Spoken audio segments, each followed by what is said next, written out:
Buenos días, buenas tardes, buenas noches, queridos Hans Brothers. Imagina esto, tú estás tan tranquilo en una reunión de pastoral y uno dice, el canon tal dice que los fieles tienen derecho a recibir los sacramentos. Otro le responde, sí, pero aquí pone que hay que cumplir ciertas condiciones. Y un tercero que acaba de leer un blog de un franciscano en Brasil, suelta, pues el Papa dijo otra cosa en no sé qué discurso. Y ahí estás tú con cara de... Entonces, ¿quién tiene razón? Porque esto no pasa solo en grupos de pastoral, pasa en catequesis, en parroquias, en redes sociales, en reuniones de obispos. Uno cita el código, otro cita otro canon, otro lo interpreta a su manera y al final nadie sabe qué hacer. O peor, cada uno hace lo que le da la gana. Como si el derecho canónico fuese un buffet libre donde cada cual se sirve lo que más le gusta. Pero el derecho no funciona así. No es un debate de Twitter, ni un texto motivacional para aplicar según te resuene. El derecho canónico tiene reglas claras de interpretación, niveles de autoridad y hasta un sistema para resolver las contradicciones. Porque sí, puede haber cánones que parezcan decir cosas opuestas. Y no, eso no significa que el código esté mal hecho. Significa que hay que saber leerlo con cabeza y con método. Así que en este vídeo vamos a ver quién tiene autoridad para interpretar el código, qué tipos de interpretación existen y cuáles no valen. ¿Qué hacer cuando dos normas parecen chocar? ¿Y cómo evitar caer en la trampa de esto lo dice mi párroco, así que vale? Así es que vamos para ello. Vamos al grano. No todo el mundo interpreta el derecho canónico con el mismo peso. No es lo mismo lo que dice un canonista con 30 años de tribunal que lo que dice tu amigo seminarista en un story de Instagram. Cuidado, el código distingue 3 niveles de interpretación y conviene tenerlos claro para no tragarte cualquier explicación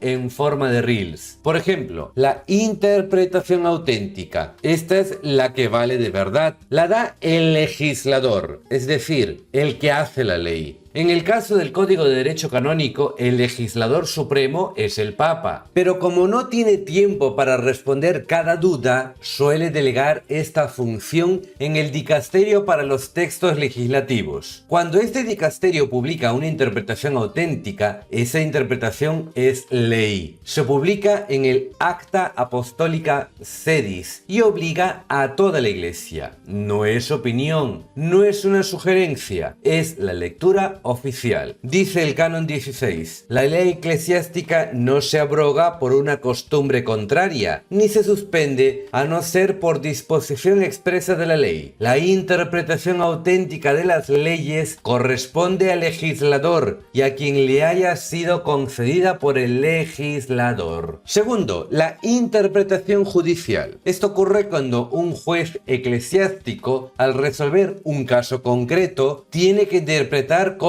se aplica una norma. No cambia la ley, pero su decisión vale para ese caso. Y aunque no tenga fuerza universal, puede sentar jurisprudencia útil. Si varios tribunales coinciden al aplicar una norma en cierto modo, eso empieza a marcar una línea. Y tercero, la interpretación doctrinal, la más común y la más usada. Aquí entran teólogos, canonistas, profesores, asesores jurídicos, gente que estudia, piensa y propone cómo entender una norma. ¿Es útil? Mucho. ¿Obliga? No. Puedes tener la tesis doctoral más brillante del planeta, pero si contradice la interpretación auténtica, no va. Por tanto, si quieres saber qué dice la Iglesia oficialmente, mira si hay interpretación auténtica. Si estás ante un caso concreto, mira cómo lo han juzgado otros tribunales. Y si estás en una charla de café, valora lo que dice la gente, pero con criterio. Vale, ya sabemos que no todo el mundo puede decir esto significa esto y quedarse tan ancho. Pero ¿quién sí puede? ¿Quién tiene realmente la tarea de decir esta norma se entiende así? Empecemos por arriba. Primero, el Papa. No porque sea el Papa y ya está, sino porque en la práctica él es el legislador. Es quien firma las leyes de la Iglesia y eso tiene un peso. Cuando una norma es ambigua y el Papa Papa decide aclararla oficialmente, no en una entrevista ni en un vuelo, sino en un documento jurídico bien hecho, esa interpretación cuenta como parte de la ley. Os doy un ejemplo real. Cuando Francisco modificó el canon sobre el acceso de las mujeres al ministerio del lectorado y el acolitado, no lo dijo en una charla, lo cambió formalmente. Eso es legislar y por tanto también es interpretar. El segundo que puede interpretar, el dicasterio para los textos legislativos. Aquí es donde entra el equipo jurídico de Roma. Si el Papa les da permiso, pueden emitir lo que se llama interpretaciones auténticas. Suena a cosa solemne, y lo es. Estas interpretaciones se publican en el boletín oficial llamada el Acta Apostólica Sedis, y a partir de ahí tienen el mismo valor que el canon que interpretan. Así que si alguna vez ves que este dicasterio ha publicado una interpretación sobre un canon que te traía de cabeza, puedes respirar tranquilo. Eso es lo que vale. Y en tercer lugar está el obispo diocesano. Aquí la cosa cambia. El obispo no puede interpretar el código de derecho canónico a su manera, pero sí puede aplicarlo en su diócesis. Por ejemplo, si el código dice que los catequistas deben estar bien formados, el obispo puede decidir qué formación pide en su diócesis. Lo que no puede hacer es, por ejemplo, decir que un laico puede predicar la homilía todos los domingos porque aquí lo hacemos así. No, eso ya no es aplicación. Eso es cambiar el contenido de la norma. Y eso no le toca a él. En resumen, el Papa legisla y puede interpretar oficialmente. El dicasterio interpreta si el Papa se lo encarga. Y el obispo aplica el código en su territorio con cabeza y sin inventarse excepciones. Y tú, cuando oigas "esto lo permite el derecho canónico", hazte una pregunta. ¿Quién lo dice y con qué autoridad? Ya veremos si te pueden responder.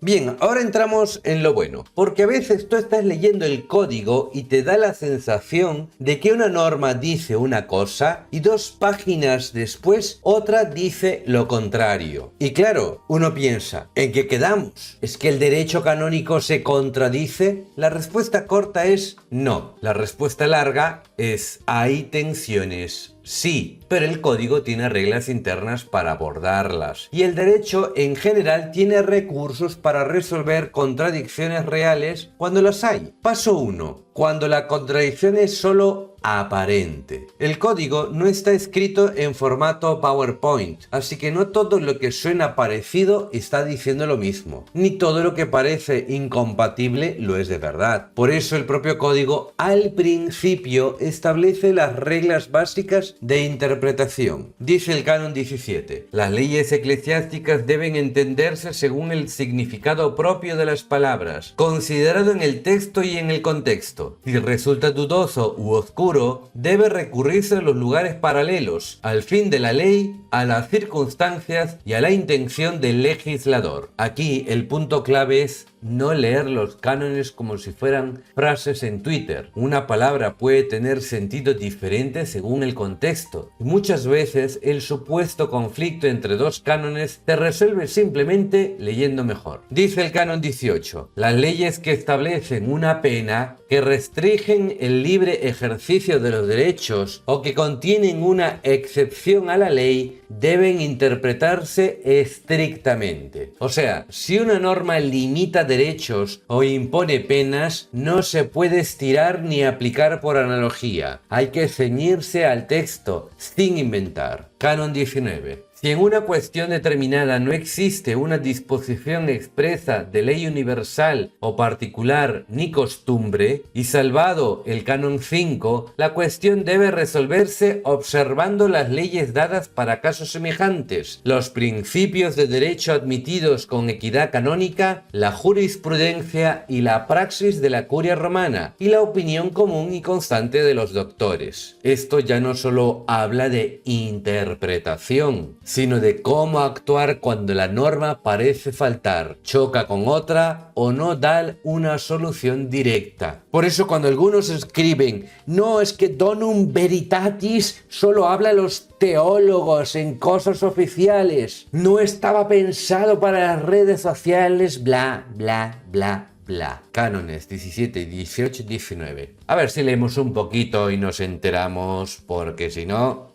patinamos, ¿vale? Bien, ahora entramos en la parte más interesante. Paso 2. ¿Y si hay una contradicción real? A veces sí, o al menos eso parece. Dos cánones que se refieren a un mismo ámbito y dicen cosas que no encajan del todo. Esto no pasa todos los días, pero tampoco es un drama. En esos casos el propio derecho tiene principios para resolver el conflicto sin improvisar. Por ejemplo, ley posterior deroga la anterior. Esto se llama lex posterior derogat priori. Si una norma fue promulgada en 1983 y otra en 2021 y ambas tratan del mismo asunto pero con diferencias, se aplica el más reciente, siempre que esté debidamente promulgada. Un ejemplo real. Cuando Francisco reformó el libro sexto del Código mediante la carta Pascite Cregendein, muchos cánones anteriores quedaron automáticamente sustituidos. Citar los antiguos como si siguieran vigentes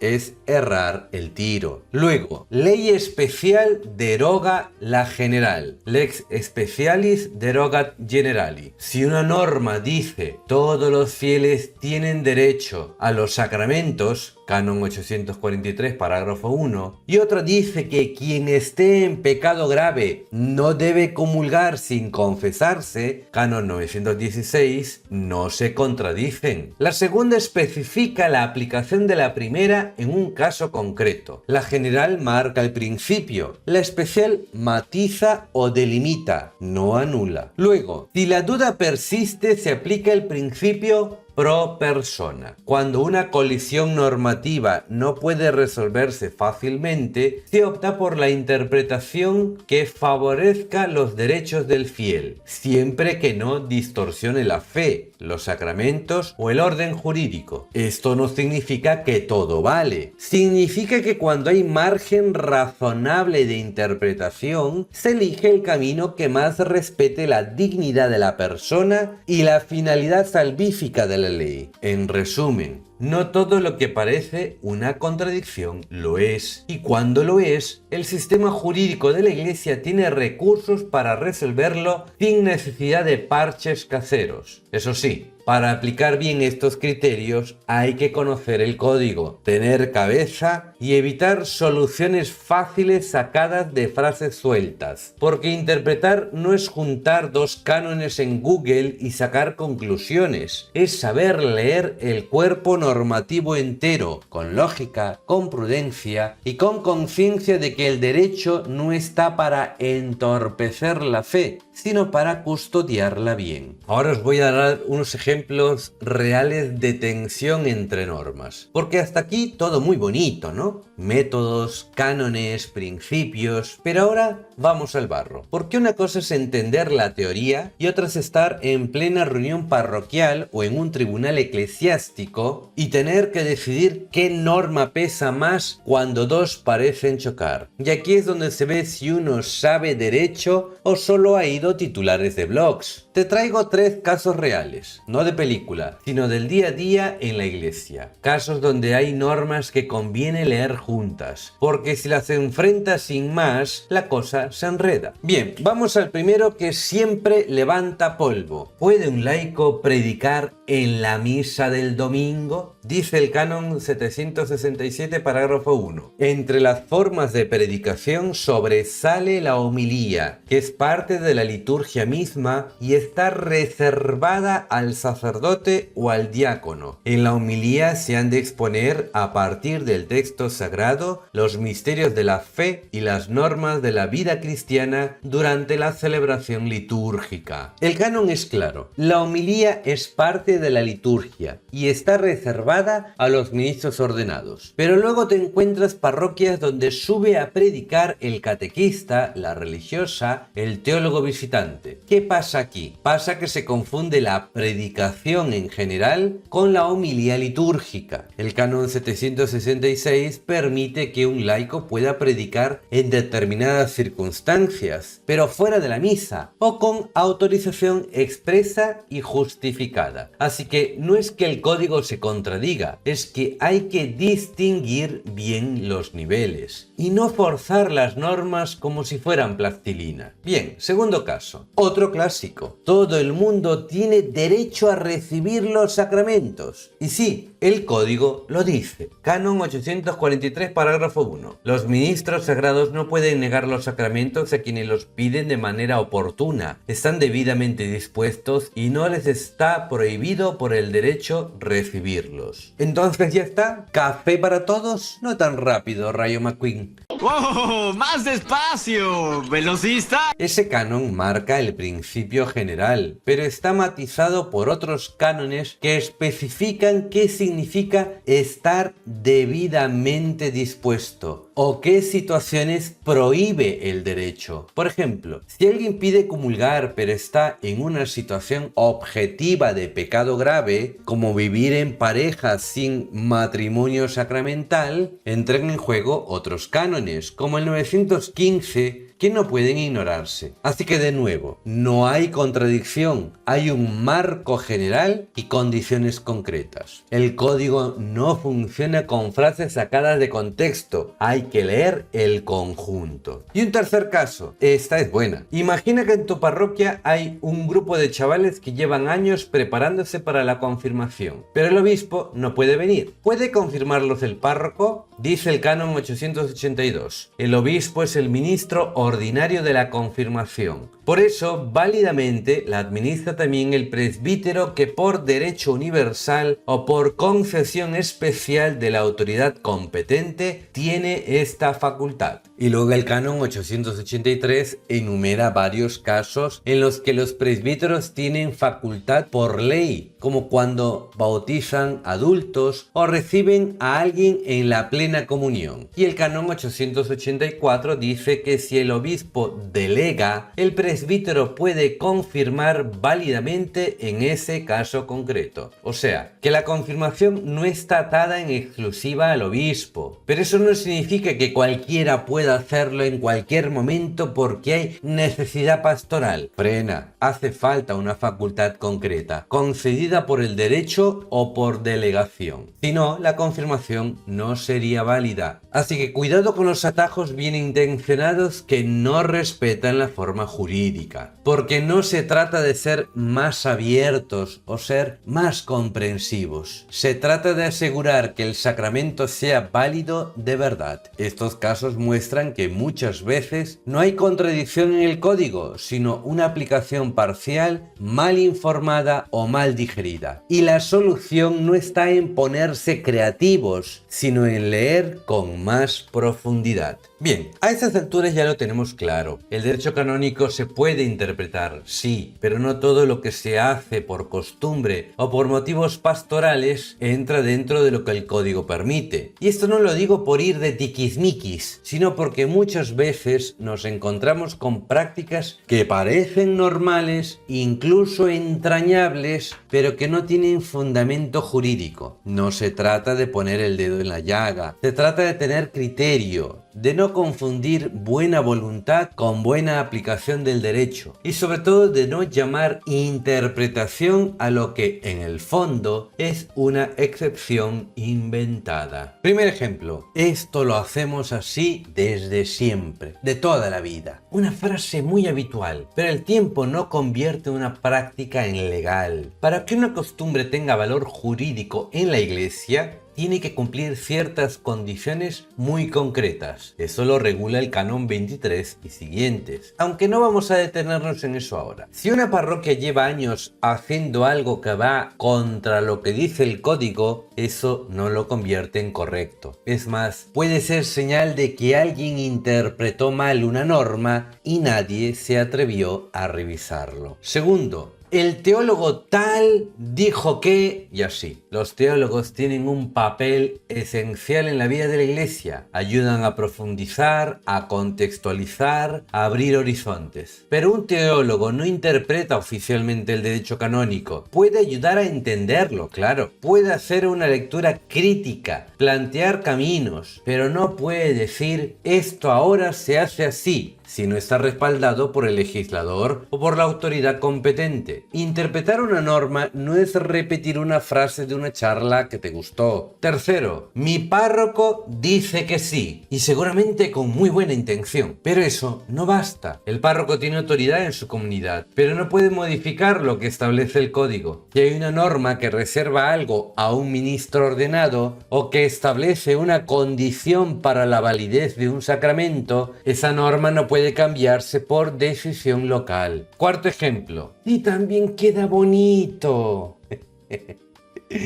Me acuerdo de Perú.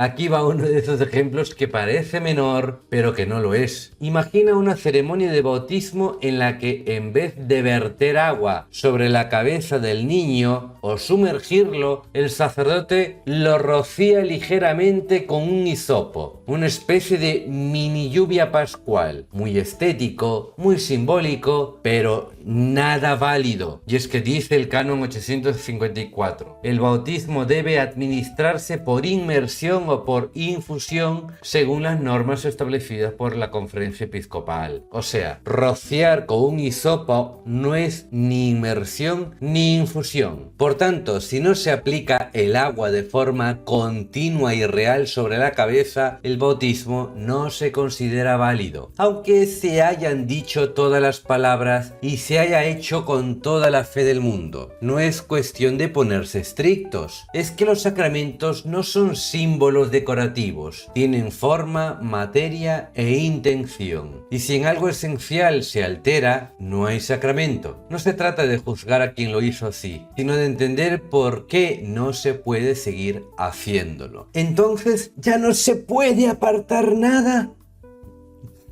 Sí. Sí se puede, y a veces se debe, pero adaptar no es lo mismo que tergiversar. Aplicar con sensibilidad pastoral no significa borrar lo que el derecho dice claramente. Y la interpretación auténtica no se improvisa. Tiene reglas, tiene jerarquías, tiene sentido. La clave no está en ser inflexible. La clave está en no jugar con las normas como si fueran plastilina. Y es que el derecho canónico no es una jaula, pero tampoco es un trampolín para hacer lo que a uno le parezca. Y cuando hay dudas, la solución no es tirar por el camino más corto o creativo, sino aprender a leer el código con más profundidad. Bien, como la teoría ya está clara, vendría la pregunta, ¿pero qué haces cuando te cae encima una afirmación que suena muy segura, muy piadosa o muy lógica y viene acompañada de un porque lo dice el código? ¿Te lo tragas? ¿Lo discutes? ¿Lo ignoras? Aquí va una especie de filtro práctico para no caer en interpretaciones raras, favores de sacristía o inventos con forma de norma. No hace falta ser canonista, solo tener los sensores encendidos. Por ejemplo, ¿quién lo ha dicho? Lo primero no es mirar el canon, sino mirar a la fuente. ¿Lo ha dicho el Papa en un documento firmado y promulgado? ¿Lo ha publicado el Dicasterio para los Textos Legislativos en el Acta Apostólica Sedis? ¿Lo ha aplicado un juez en un caso concreto con sentencia fundada? ¿O es el párroco del grupo del WhatsApp enviando una nota de voz con voz de autoridad? No es desprecio, es criterio. No todo el que habla de derecho en la Iglesia tiene autoridad jurídica para interpretarlo oficialmente. Así de simple. Segundo, ¿qué canon se cita exactamente? Cuidado con la frase, el código dice que. ¿De verdad? ¿Cuál canon? ¿Qué número? ¿Qué libro? ¿Qué parágrafo? Si alguien no puede darte el canon concreto o te cita uno de oídas, no estás ante interpretación, sino ante el riesgo de una consigna mal memorizada. Y si te dan el número, lee tú mismo el texto completo, no el fragmento copiado en redes. Muchos errores nacen de frases sacadas de contexto, como lo del Papa, el Islam y y la inmigración y no sé qué historias de cuando estuvo en Turquía. Digo, relajaros un poco, por favor. Tercero, ¿esto se está aplicando a un caso real o se está forzando? Porque hay afirmaciones que suenan bien, pero aplicadas fuera de contexto no tienen sentido. Por ejemplo, todos tienen derecho a comulgar. ¿Sí? ¿Incluso sin bautizar? Hombre, el código protege a los fieles, incluyendo al que niega los sacramentos a los demás. El amor está por encima de la ley. ¿Y entonces para qué existe el derecho sacramental? Una buena lectura jurídica respeta el caso concreto. No generaliza lo que solo vale para una situación limitada. Cuarto, ¿existe una interpretación oficial sobre esto? Antes de entrar en debates eternos, busca si hay una interpretación auténtica publicada por la Santa Sede, o al menos una nota de la Conferencia Episcopal, una directriz del obispo diocesano o una jurisprudencia consolidada. Si el tema ya ha sido aclarado oficialmente, no hace falta reinventar la rueda con creatividad parroquial. Y quinto, la interpretación que se propone cuida la verdad, la caridad y la justicia. Sí, es una checklist jurídica, pero no se trata solo de cumplir normas. Se trata de aplicar el derecho de forma que construya, no que bloquee. Si una interpretación es perfectamente legal, pero se usa para excluir, humillar o manipular, algo se ha torcido. Y si una adaptación pastoral es muy tierna, pero deja inválido un sacramento, también hay un problema serio. En resumen, antes de dar por buena una norma o de repetir lo que te dijeron en una reunión, pregunta, verifica, consulta, lee con calma, porque el derecho canónico no es un sistema para controlar, sino un camino para ordenar la vida de la Iglesia con justicia, sentido y fidelidad a la fe. En conclusión, ¿alguna vez te has encontrado con dos normas que parecen decir lo contrario? ¿O has oído a alguien interpretar el código a su manera? Déjamelo en los comentarios, lo leemos juntos, con el código delante, sin cuentos y sin atajos. Y si quieres que hagamos otro vídeo resolviendo dudas concretas sobre cánones, dime cuál. Aquí no estamos para repartir carnets, pero tampoco para tragar con lo que suena bonito y ya. La fe también se defiende con inteligencia. Amén, hermano. Y se acabó.